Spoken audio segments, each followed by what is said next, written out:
Yo les postes, bienvenue dans cette nouvelle vidéo. Avant de commencer cette nouvelle vidéo, les postos zofoot.com, le site de maillots de foot pas cher, les postos moins 10% avec le code promo Sacha. Le site est en lien en description. Vous avez plein de nouveautés, des nouvelles chaussures sur le site. Des chaussures sont disponibles maintenant sur le site. Tous les maillots 2022-2023 de tous vos clubs préférés, ainsi que des maillots NBA, des maillots Formule 1, des survêtements, des casquettes, des chaussures, des joggings, de tous vos équipes préférées. C'est totalement incroyable les postos. D'ailleurs le maillot gris exceptionnel du Paris Saint-Germain qui est totalement magnifique est disponible sur le site les postos, ainsi que le maillot domicile. Et c'est partout pareil, partout pour tous les clubs de tous les pays européens, du même championnat mexicain, brésilien. Vous pouvez floquer le maillot du numéro, du joueur ou même votre nom de votre choix les postos. Voilà, moins 10% avec le code promo Sacha et on vous présente le site dès maintenant. Voilà les postos, zofoot.com, le site est en bas en description, moins 10% avec le code promo Sacha, des maillots NBA, des maillots Formule 1, des chaussures disponibles de la marque de votre choix. Tous les maillots de foot 2022-2023 de tous vos équipes préférées sont aussi disponibles, des survêtements, des joggings, des casquettes, des masques, des vestes. N'hésitez pas les postos, le lien est en description, moins 10% avec le code promo Sacha. Les postos, on va commencer cette vidéo avec le match PSG-Nice. C'est la reprise du championnat demain 21h au Parc des Princes. Paris Saint-Germain, OGC Nice. Christophe Galtier qui retrouve son ancien club, les postos, pour qui il a quitté le club pour le Paris Saint-Germain. En tout cas, demain, victoire impérative comme d'habitude pour le Paris Saint-Germain qui pourrait faire tourner avant le match contre Benfica. Mais attention, comme vous le savez, ce soir, Marseille joue. Si Marseille gagne, Marseille reviendra à hauteur du Paris Saint-Germain. Donc le Paris Saint-Germain doit aussi rester concentré sur le championnat. Je sais que la Ligue des Champions est la priorité ultime, la priorité numéro 1 du club et des joueurs. Mais il faut quand même se concentrer et aussi savoir que la Ligue 1 est quand même très importante. Donc quoi qu'il en soit, demain, le groupe a été convoqué pour affronter l'OGC Nice. Il pourrait y avoir très clairement un remaniement, surtout au niveau offensif et au milieu de terrain. Trêve internationale passée, place à la Ligue 1 pour le compte de la 9e journée. Le Paris Saint-Germain, leader du championnat de France, accueille l'OGC Nice ce samedi à 21h. Dans cette optique, Christophe Galtier a d'ailleurs convoqué 21 joueurs. Absents de l'entraînement jeudi, Kylian Mbappé et Léo Messi se sont entraînés normalement aujourd'hui et seront bien présents dans le groupe. A noter également le retour de Renato Sanchez, absent depuis le 6 septembre. Pour le reste, Warren Emery et El Shaddai Bichabou ont été retenus, suspendus face aux Aiglons et toujours en convalescence. Marco Verratti n'est en revanche pas convoqué. Quoi qu'il en soit, Verratti était blessé et suspendu. Donc quoi qu'il en soit, aucun intérêt de le prendre. Tout comme Presnel Kipembe qui soigne actuellement sa blessure à l'ischio-jambier dans une clinique au Qatar. Marco Verratti pourrait être apte en milieu de semaine pour affronter le Benfica Lisbonne, dont le Paris Saint-Germain va devoir aussi faire un très gros match. Donc ça va s'enchaîner, un rythme infernal, un calendrier surchargé jusqu'au 6 novembre prochain. Les postos, le Paris Saint-Germain jouera tous les 3 jours. Donc il y aura beaucoup de choses à dire les postos. On espère un maximum de victoires. Bon, on va peut-être comprendre aussi demain qu'il va falloir faire un turnover. Et Christophe Galtier peut-être est prêt à ça. Un des 3 de devant, l'une des 3 stars pourrait aller sur le banc. Voire peut-être 2 sur le banc, les postos. Carlos Soler et Fabian Ruiz pourraient être titularisés au milieu de terrain aux côtés de Vitinha. Donc ça risque d'être très intéressant. Bon, on va pas se mentir, Nice est au plus mal et le PSG va devoir très clairement montrer un autre visage qu'il a montré les 3 derniers matchs contre la Juve, contre Brest, contre Tel Aviv et le 4e surtout contre l'Olympique Lyonnais, même si plus ou moins ça s'est bien passé vu que le PSG a toujours gagné au final. Et on sait qu'à l'arrivée, c'est toujours la victoire qui compte. Donc voilà, je pense qu'on continuera avec ce 5-3-2. Donc je pense que demain, normalement, Marquinhos devrait être aux côtés de Sergio Ramos. Ça, c'est sûr et certain. Sergio Ramos qui enchaîne aussi les très bons matchs. Peut-être que Mukele aussi fera sa rentrée, vu que Kipembe est absent. Je pense que Hakimi et Mendes tiendront leur poste sur les côtés en piston. Au milieu de terrain, on pourrait avoir un duo inédit Fabian Ruiz, Carlos Soler. Et devant, Neymar devrait être titularisé aux côtés de soit Mbappé et Messi, et peut-être Hugo Ekitike qui pourrait faire sa rentrée en tant que titulaire demain face à l'OGC Nice. C'est ce qui se murmure.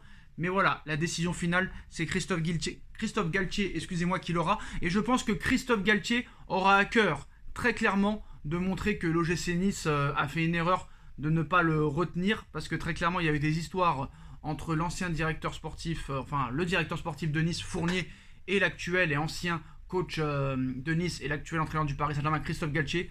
Voilà, on a vu que Fournier a critiqué Christophe Galtier en expliquant que soi-disant il ne laissait pas les joueurs faire le ramadan, que voilà, c'était quelqu'un un petit peu de nauséabond dans le vestiaire, qu'il a eu beaucoup de problèmes avec les joueurs. Donc je pense que Christophe Galtier l'a en travers de la gorge et va demander à ses joueurs de donner le maximum demain pour peut-être humilier l'OGC Nice. En tout cas, nous, en tant que supporters parisiens, ça nous arrangerait de voir un 3 ou 4 ou 5-0. Après, c'est sûr qu'à chaque match, on aimerait ça.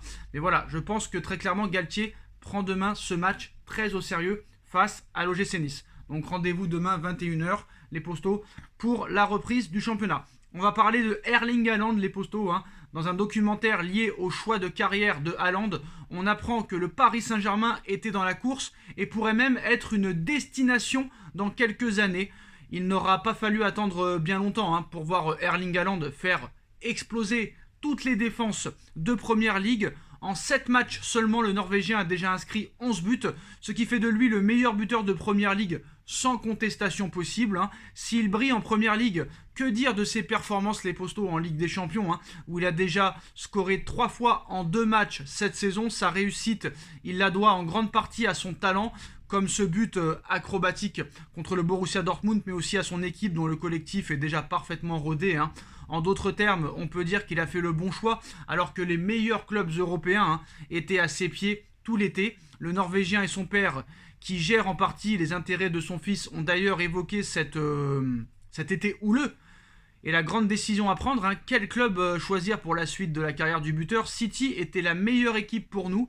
Le Bayern était 2e, le Real Madrid 3e et le Paris Saint-Germain 4e, révèle le père de Haaland dans un documentaire The Big Decision, mis en ligne sur la plateforme de vidéo streaming suédoise Viaplay, un documentaire sur le joueur de 22 ans. Le Paris Saint-Germain était dans la course et le Paris Saint-Germain pourrait être une destination dans les prochaines années pour Erling Haaland. Le PSG, qui a donc réussi à prolonger Kylian Mbappé, était dans la course pour s'offrir un Erling Haaland devant d'autres clubs très importants. Nous avons aussi quelques équipes anglaises autres que City qui sont assez bonnes. Liverpool et Chelsea, il y a aussi Barcelone, ils sont en quelque sorte dans le même rang, aborde et abonde le père Haaland. Campos avait lui porté son choix sur Robert Lewandowski, dont l'avenir était allait s'écrire du côté du FC Barcelone après le Bayern de Munich. Puis le joueur lui-même a pris la parole dans ce documentaire pour expliquer son choix. On y apprend que la présence de Pep Guardiola y est quand même pour beaucoup dans ce transfert à environ 75 millions d'euros. Je n'ai jamais changé de club pour un coach, mais Guardiola avec City est un gros plus. C'est le meilleur entraîneur du monde, c'est le meilleur projet sportif au monde en ce moment, affirme-t-il. Donc il fera-t-il toute sa carrière ? Je ne pense pas, franchement, rien n'est moins sûr. Le clan Haaland ne ferme pas la porte à la Ligue 1 dans le futur, car le PSG semble toujours avoir une chance de le faire signer un jour. Selon le père, qui cite « Je pense qu'Erling veut prouver ses capacités dans tous les championnats. Il pourrait faire 3 ou 4 ans au maximum. Il pourrait être par exemple 2 ans et demi en Allemagne, c'est ce qu'il a déjà été fait, 2 ans et demi en Angleterre et ensuite en Espagne, en Italie, en France, n'est-ce pas ? À Manchester City, son contrat court jusqu'en juin 2027, mais il a une clause libératoire dans son contrat à l'été 2024 de 150 millions d'euros. C'est-à-dire que si Haaland se met d'accord avec un club qui peut payer cette clause libératoire de 150 millions d'euros, City n'y pourra rien. Et Haaland pourra aller dans ce club. Est-ce que ce sera le Real Madrid ? Est-ce que ce sera le Paris Saint-Germain ? Est-ce que ce sera le FC Barcelone ? Est-ce que ce sera le Bayern de Munich ? Réponse dans 2 ans, les Postos, et on verra ce que fera Haaland lors de ces 2 prochaines années. Le PSG, les Postos, a fait une offre de prolongation à Lionel Messi en Espagne. On affirme qu'une prolongation de contrat a été proposée à Léo Messi pour le voir poursuivre l'aventure au PSG. Je me sens bien, j'ai passé un mauvais moment avant où je n'ai jamais réussi à me retrouver. Cette année, c'est différent. Je suis arrivé plus à l'aise au club. Dans le vestiaire et dans le jeu, je me sens très bien et je me suis encore fait plaisir et je me fais encore plaisir. Cette déclaration de Messi durant la trêve n'est pas passée inaperçue en France. Après un premier exercice délicat à Paris, le sextuple Ballon d'Or va beaucoup mieux. Il s'est fait à sa nouvelle vie après des années à Barcelone. Mais que faire pour la suite et la fin de sa carrière, hein? Son contrat s'achève en juin prochain. Il dispose d'une option de prolongation d'une saison au Paris Saint-Germain. Au Barça, on cherche à le faire revenir. Un média a même assuré que l'Argentin ne prolongerait pas au Paris Saint-Germain il y a quelques jours, alors qu'en parallèle, cette semaine, le vice-président économique Blaugrana a expliqué que le club catalan avait les moyens financiers de faire revenir le meilleur joueur de son histoire. En France, on voit les choses différemment, bien sûr. D'après les informations divulguées hier soir sur les ondes de la Cadena Ser, le PSG a soumis une offre de prolongation à la star de 35 ans d'une saison supplémentaire plus une année en option. C'est un contrat très similaire à celui du moment, car il s'agirait des mêmes conditions économiques, à savoir un salaire à environ 30 millions d'euros par an, ce qu'il touche à l'heure actuelle, de quoi séduire Léo Messi, qui va prendre le temps de réfléchir, peut-être même attendre la Coupe du Monde avant de se décider. Une chose est certaine en revanche, le Barça ne pourra pas s'aligner sur une telle offre salariale. Cette information va en tout cas dans le sens des propos de Luis Campos il y a quelques semaines sur RMC. Le dirigeant parisien souhaitait voir la Pulga poursuivre l'aventure parisienne débutée il y a un peu plus d'un an maintenant.